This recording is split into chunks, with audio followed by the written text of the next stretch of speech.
Lacrosse community, my name's Ryan Berns. I'm the founder of the Lacrosse Leadership Institute.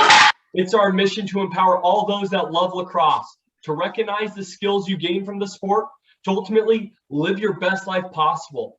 Today, we're so fortunate to be joined by one of the most winning coaches in the MCLA. He's one of the co-founders and in the Hall of Fame for the MCLA and the University of Arizona.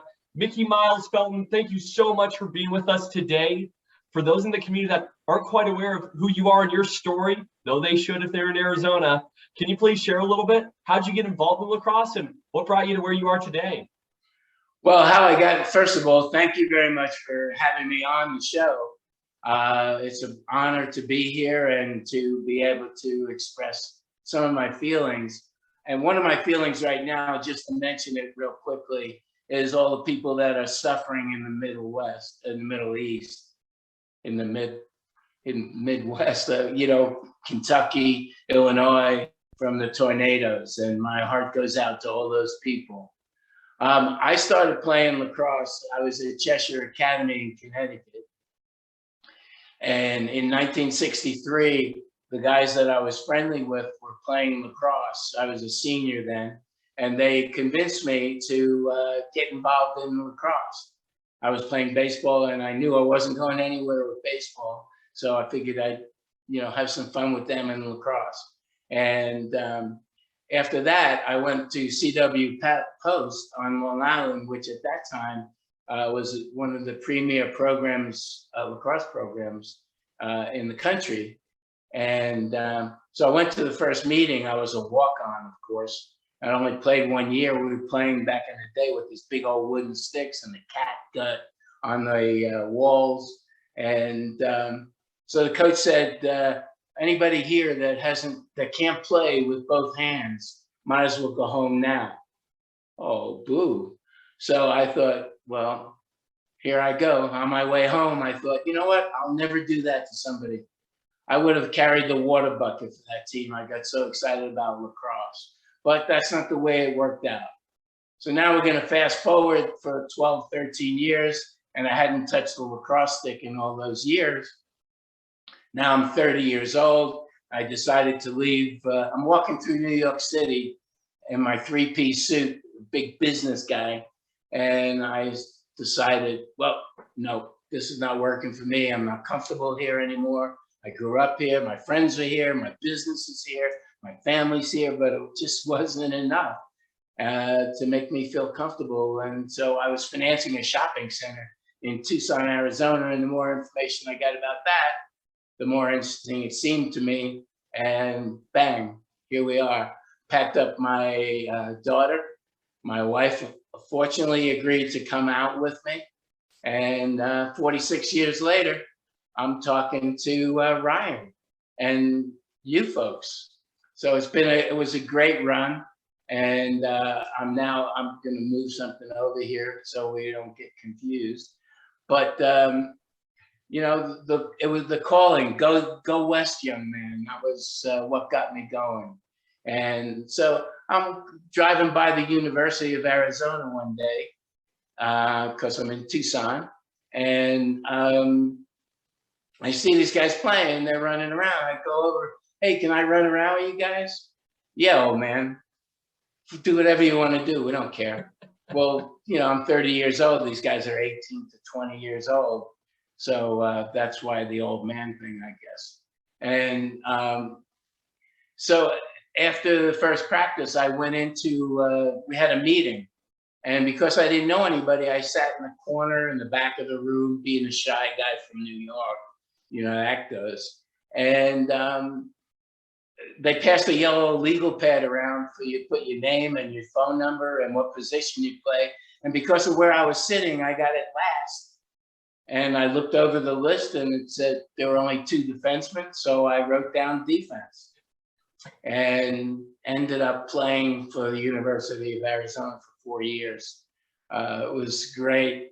After 2 years, I was, because I had more business sense than anybody or than anybody that cared to work on the program, I started doing things with the media and so on and so forth. Kind of became like a general manager And after 2 years, I had to let the coach go because he was just not a good fit.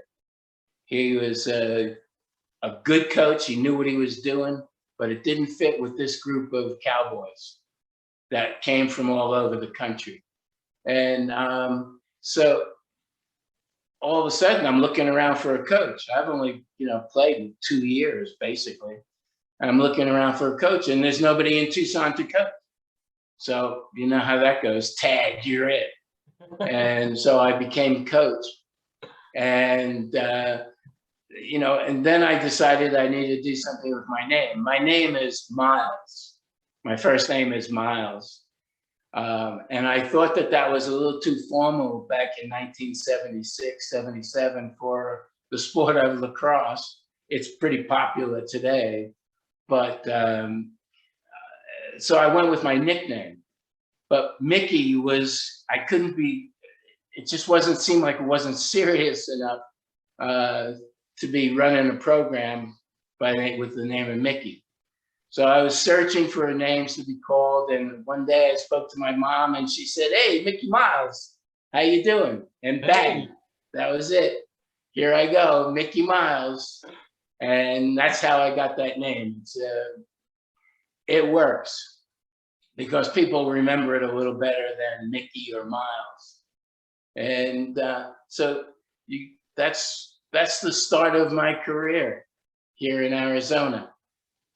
Oh my gosh. Well, Mickey-Miles, it's so great you were able to start lacrosse in such an interesting fashion. I mean, being able to see where there was as an opportunity on the University of Arizona's team, the Lax Cats, and then go from there.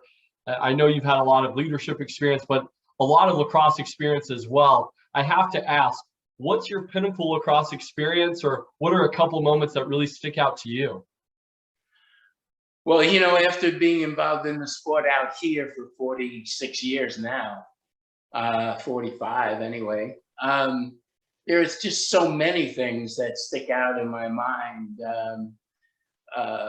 The most important thing, though, I think right now, it's just popping into my head, is the number of former players that are coaching.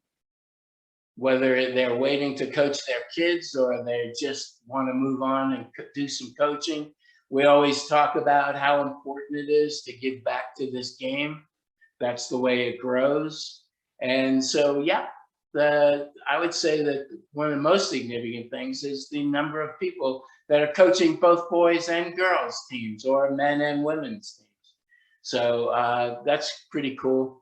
Winning the Western Collegiate Lacrosse Championship after being there for I think that was my 5th year. They called me the John Elway. If you folks remember, John Elway was a quarterback for Denver. He couldn't seem to win the championship, even though he was there every year. So when I won it, things started to change. Going to Israel, coaching the national team in Israel was twice was a great honor and a thrill. But of course, coaching in the Olympic exhibition in 1984, that was very special. A lot of stories came out of that, but it was a special event. But one of the highlights, oddly enough, of my career, because I coached at all different levels to get things going in Tucson and in Arizona a little bit, was I was coaching a junior high school team. And we were, when I started with them, they were 4 and 8. And we ended up getting to the following year, we ended up getting to the state championship and losing in overtime. Oh my gosh. But to get there, and I think the semifinal game that we won against a much better team was really, I have the chills right now when I think about it. It was really exciting. The parents were into it, the players were into it. And of course, that's when I knew that the idea of lacrosse or doing anything in life is to enjoy it, to have fun, and do the best you can at it, and not measure yourself against anybody else except for yourself and what you're trying to achieve. And that's the way it's been for me. Oh, I appreciate you sharing that in terms of having fun, enjoying life, and your highlights, Mickey-Miles, are going to be different than the kids you've coached highlights, even if they were part of those winning teams or the national teams, those experiences. Everyone has them different because we all have different views of what success means and what those priorities are. And I think for me, accountability is one of the biggest things that I took away from lacrosse. Being able to have efficient time management, communication, teamwork are all massive things. But another aspect is leadership. And we've had some great conversations about leadership so far. And the idea of this whole podcast is to talk about leadership as well. Can you share with us, what does leadership mean to you? Well, that's a big word, and that's a big subject.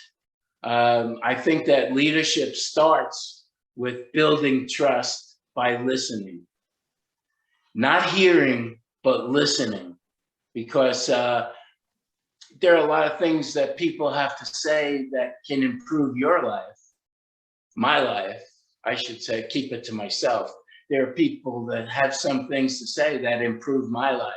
So listening is really important. Hearing is, kind of goes in one ear and out the other sometimes, and you're not paying attention. But that's what I think. And once I got that into my head, and when we won the Western Collegiate Lacrosse Championship in 1990, that's when I decided, well, I have a vision, and now it's time for me. I've been doing this for 14 years, and it's time for me to really get behind it and become that leader that as I may have said, that I believe that I like people to see what I do and lead by example.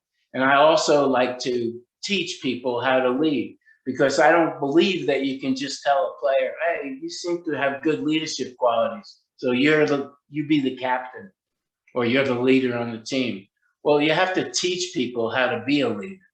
And in order to do that, you have to do a lot of self-evaluation to find out what you've done and what works for you or for me, and to move forward.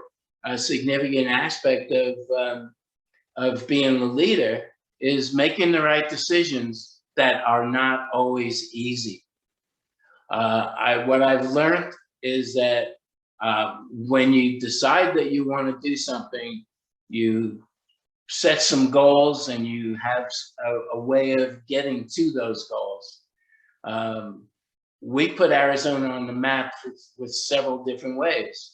And in doing so, we also put our whole West on the map, because nobody even heard about anybody in California, Arizona back in the day. And so what I would do sometimes is I would leave a player in a game longer than I would normally, so that he could rack up some more points and make something that we could publish. So I wasn't comfortable about doing that. I didn't really think it was the right thing at that moment, but I knew what I was doing and I knew what I was trying to do. And all of that came to fruition when I was at Syracuse for the Final Four several years ago. And Gary and Paul Gate were the highlights of those in those days, and probably some of the best players of all time, and good friends. But the headlines in Syracuse was, when is Coach Simmons going to allow Gary Gate to break Evan Davis's scoring record at Arizona? And all of a sudden it dawned on me, wow, all that stuff that I did, here's where now everybody's talking about Arizona. Like it or not, a lot of people didn't like the fact that we had leading players as far as stats were concerned, but that's the way it was. And so, as I say, it doesn't always feel good to do, to be a leader, but it works out, then those are, they're very difficult and require some clear thinking. Making decisions that a program down the road are important for is very difficult. And I can give you one example. In 1980, after being here for 4 seasons, I realized that in Tucson and in Arizona, the way lacrosse was going to get some noise was through the University of Arizona, not through the Tucson Lacrosse Club, which was a bunch of guys. Well, actually didn't even exist at that time. So I took all the guys that were like myself that were playing on the university team that weren't students, or once were students but weren't anymore, and I created the Tucson Lacrosse Club. So those players, and that didn't last very long, and so those players that I took off of the University of Arizona lacrosse team, club team, were my best friends. And now I took away an opportunity for them to play lacrosse. And there was a lot of bad talk about that for a while. But again, I knew what I was doing. I knew that the way lacrosse was going to grow in Arizona was through the University of Arizona and not through the Tucson Lacrosse Club. And that Tucson Lacrosse Club did a good job for 2 years, 3 years, 1980 to 82. But then all the energy on my part went into the University of Arizona and creating what it is today. I think there's so many aspects of that, Mickey-Miles, in terms of what leadership is. I think starting with the fact that we can identify a kid who may have potential to be a leader because of core values that they have, just the way they were raised. Maybe they're outspoken, maybe they have high standards. We can say, okay, this guy could be a potential leader, but someone has to tell them what leadership actually means, because it's more than just looking at one game, looking at one season, looking at one state. It's having a bigger vision and identifying a potential for an entire West Coast to get together and play and get on the map is something that's really significant. And then it's also making tough decisions. I do want to bring it back to just the team level for a moment, because there's a story you told me the other day that I really loved about one of your players who was really excited for a game, but there's a tough decision you had to make. I think it was against Manhattanville. Can you share that story with everyone? Sure. That's a great story, and it's something that I'm very proud of and get a little emotional about. But this was a gentleman that came from the same hometown that I did in Long Island, and I recruited him. He came to school here, and in his senior year in high school, he became a pretty good player. And the player that was the big name on that team the year before moved on to Manhattanville College, which is, I believe it's in Purchase, New York. And he broke all the Division III records. Maybe it was Division II. But my guy felt like he was as good as him. So when he came to Arizona, just by pure coincidence, and if you believe in coincidences, which we don't always do, but we were playing Manhattanville. They were, back in the day, a lot of teams, colleges, universities came out to play, to do their spring training. And they came to Tucson, Adelphi University from Long Island, University of Massachusetts, Bates College, Drew University, Manhattanville, as I just mentioned. And so we got some good experience playing against those guys. But anyway, to move on to what was going on, this gentleman, this fellow, was a freshman that year. And all he talked about in the fall was how great it is going to be, because he's going to play against his buddy and show him that he was as good as he was. And he went through the whole fall talking about, wait for this game, wait for this game. Well, the game started to get closer in the spring, and a week before the game, we were practicing, and he did something that I didn't like. And I told him to take a lap. And his response was not very good. Maybe an F-bomb or something. And I sent him home and told him to call me that night. He called me and I said, you know what? A lot of people would throw you off the team because you challenged me in a way that I could not fight against. But I'm not going to do that. And what I'm going to do is give you this opportunity to see if you really want to play at Arizona and to see what kind of man you are. And I said, for this game that you've been waiting for months and months and months, now you're going to back up the cage and be a ball boy. That's your choice. You can do that, or you can go home and play ping pong. And to his credit, he backed up the cage. And after 4 years of being here, he had another 5th year in school, and he coached with me. And then he left to go to school back east to get his law degree, which he got. And he was at a school that was a club team as well. And he started coaching them. And the next thing you know, he was their head coach, and he ran a 15-year fantastic program. So the question was, yeah, I could have thrown him off the team, but I knew there was a certain sensitivity there. And so what would have happened to him? How would it have changed his life? Maybe it would have made it better. I don't know. Only he can answer that. But chances are it wouldn't have had the same course that it had, because he wouldn't have played 4 years here. So, you know, that's an example of doesn't feel good, but it's the right thing to do.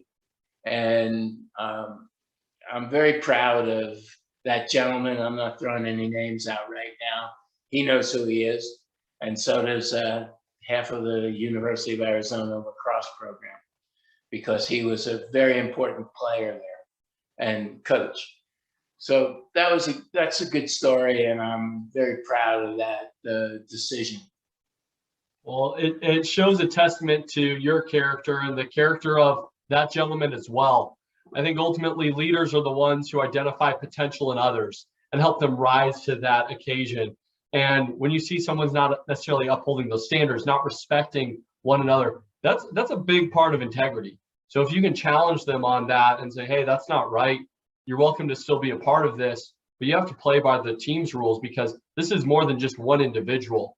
And when you're able to bring that out of someone, we start to see success. And speaking about getting a group of people together to see success that's larger than just themselves, I can't let this conversation go much longer without talking about the MCLA, since that was what I had the opportunity to play in. And I know you're one of the co-founders. Can you share a little bit about that in terms of the experience and how you all were able to get together and make sure that we had some sort of unified place to play? Yeah, absolutely. It's a great story too. And it's a story of people getting together that come from different backgrounds and were totally different from each other. I started writing about, once we won the the Western Championship in 1990, it wasn't enough for me, because I wanted more for this program. I wanted this program to be the start of a national situation, because it wasn't really a national, oh yeah, people playing out in the West. Nobody really cared back east, the snobs, you know what I mean? I'm probably talking to a couple of them right now. But so I started writing about the need for a national championship. And I think it was probably in 1990. And Lacrosse Magazine did a story about it. And people started getting in touch with me a little bit at a time. And the next thing we know, there was a group of guys, Sam Sadler, Jason Lamb from BYU. Sam Sadler was from Stanford. The Korver brothers from back east. Sonny Pieper from the SEC. I think I'm probably missing somebody, and I apologize for that. but we all had different personalities. I'm that kind of little outgoing guy that is very aggressive. And Dick Flory was another guy. Dick Flory took care of the stats, and we got together in different parts of the country over a period of a couple of years, and we came up with what's now called the MCLA, which is the Men's Collegiate Lacrosse Association. And I, of course, use the word association because I hated being called the club, because the connotation, clubs to me were, you know, what I would tell players when they come into the program, if you think you're in a club, you're in the wrong place. You know, go play golf, go to the club for working out or something. But here it's much more serious. It's a commitment. And so all these guys just made this wonderful, fantastic commitment. And each guy had their own thing to take care of. And it just happened. And in 1997, we had our first national championship. We had 77 colleges and universities that agreed to follow Division III rules of eligibility and playing rules. It was impossible to start with Division I because the book is about 1,000 pages. Each big college has probably 30 people that deal with taking care of all the rules. So the idea was, let's get in a little soft, not too hard, and let's get it done. And we had 7 conferences around the country. And now there's over 200 teams playing in the MCLA, which we're all proud of. And it morphed into something that was just terrific. But I have never been involved in something that had that many people volunteering their time and energy and giving up some things to create something that was needed, because there was not enough for lacrosse in college. For all, you know, as we're getting kids to play more lacrosse, like you guys out there, where are you going to go to play? Well, maybe you're not a Division I, II, or III program player, but maybe the MCLA is the right place for you. Now the MCLA has grown into much more efficient, and we're competitive with some of the varsity programs, a lot of the varsity programs. But that's how that all happened, Ryan. And for me, the biggest thing is you guys all had different backgrounds. You all had different skill sets. And although it wouldn't necessarily apparently seem like you fit well together, everyone is able to work so well and take care of the different tasks that need to be done that now we have an organization that has grown over the last 20 some years into something really powerful where, like you said, it's more efficient. The teams play at extremely high caliber levels. And although a school may not have a varsity program, their MCLA team can compete and get the job done because of the commitment, the work that's been done by so many others. And we have to thank you for that. Well, to me, the idea was to keep people playing lacrosse and enjoying their lives with it and learning all the lessons that you mentioned before as an ASU player with a very successful career. But it was all about, you know, getting people off the streets and doing something productive. And we would have these meetings. We'd meet in Atlanta, and everybody would just show up, you know, on their own time and own money. We'd fly into Atlanta, or if we were in Vegas, which is a little more attractive, but or BYU or Utah and in Arizona, and everybody just showed up. The passion for all of that was amazing, and that's probably the best example I can give about being passionate about something. Because these guys were all in it for the love of the game and how they can improve other people's lives. Fantastic. Well, Mickey-Miles, you have a ton of passion as well. So it doesn't surprise me that you're surrounded by a lot of other passionate individuals. We are getting close to the end of this conversation. I know we'll probably have more in the future, but do you have any last thoughts on lacrosse or leadership that you can share with the community today? Well, I just think that, again, I think that teaching leadership is I like to do it by example.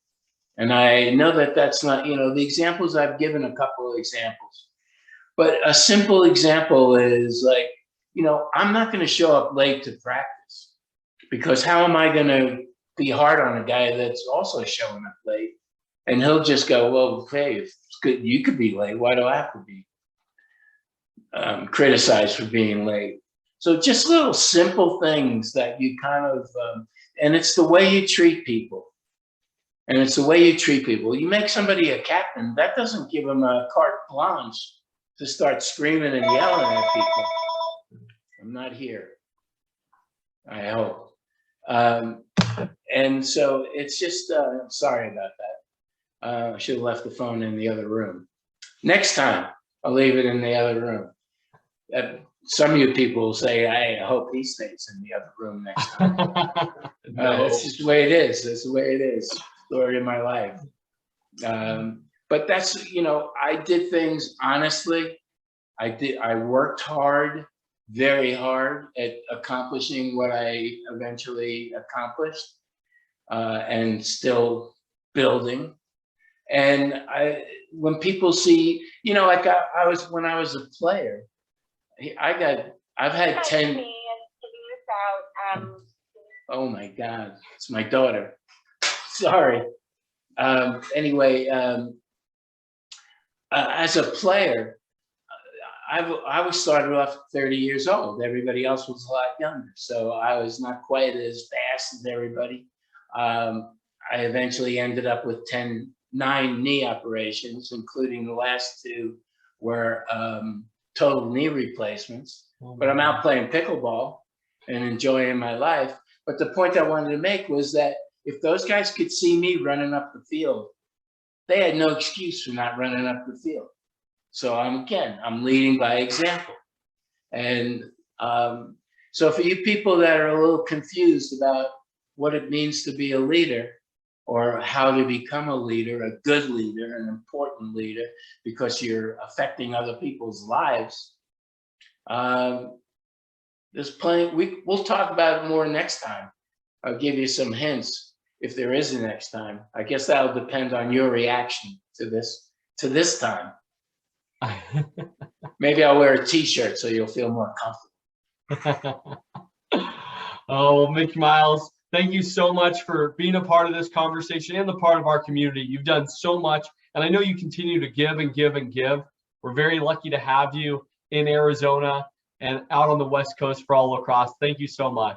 Yeah, and just to end that with, I'm back coaching again. I was doing television, color commentating for a while at YouTube, and then the pandemic happened and things kind of stopped. And now at 77 years old, I'm back on the field. And what a great thrill that is for me. I'm coaching a high school here in town, South Point Catholic. And we'll see how that goes. But just to be on the field with these guys at this point in my life is amazing to me. So work for that long history. It's worth it. Oh, yeah. Oh, yeah. Well, oh, yeah, baby. Well, best of luck this year. We'll definitely be in touch, Mickey-Miles. Thank you so much. Okay. Thanks for listening, folks.